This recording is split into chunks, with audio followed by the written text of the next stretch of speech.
អង្គសង្ក្រានសៀមរាបទទួលបានការកក់ផ្ទះសំណាក់សន្តាគារ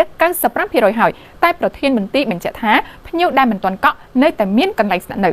ប្រធានមន្ត្រីទេសចរខេត្តសៀមរាបបានបញ្ជាក់ថាភ្ញៀវទេសចរដែលមានបំណងចង់មកកម្សាន្តនៅខេត្តសៀមរាបនៅក្នុងព្រឹត្តិការណ៍អង្គសង្ក្រាននាពេលខាងមុខនេះគឺពួកគាត់នៅតែអាចរកកន្លែងស្នាក់នៅបានបើទោះបីសន្តាគារមួយចំនួនមានការកក់បន្ទប់ស្នាក់នៅរហូតដល់ 95% ក៏ហើយក្តី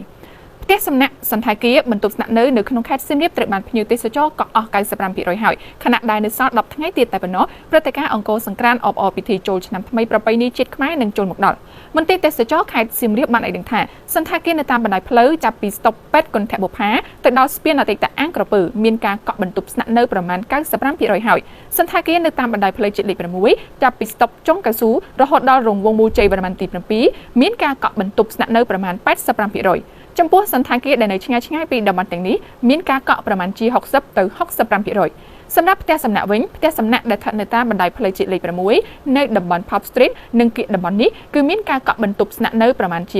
85% ដែលឡែកសម្រាប់ផ្ទះសំណាក់ដែលនៅតំបន់ជាយក្រុងមានការកក់ប្រមាណជា 60 ទៅ 65% ប៉ុន្តែបើទោះបីជាអត្រានៃការកក់កន្លែងស្នាក់នៅស្ទើរតែពេញទៅហើយនោះតែប្រធានមន្ត្រីបញ្ជាក់ថាភ្ញៀវទេសចរដែលមានបំណងចង់មកកម្សាន្តនៅខេត្តសៀមរាបក្នុងឱកាសនៃពិធីបុណ្យចូលឆ្នាំថ្មីប្រពៃណីជាតិខ្មែរខាងមុខនេះនៅតែអាចរកកន្លែងស្នាក់នៅបានរហូតមកដល់ពេលនេះប្រតិបត្តិការទេសចរទាំងអស់នៅក្នុងខេត្តសៀមរាបក៏បានត្រៀមលក្ខណៈរួចរាល់ហើយសម្រាប់បម្រើឲ្យភ្ញៀវទេសចរជាតិនិងអន្តរជាតិដែលនឹងមកកម្សាន្តនៅក្នុងខេត្តនៅក្នុងព្រឹត្តិការណ៍អង្គសង្ក្រាន្តខាងមុខនេះ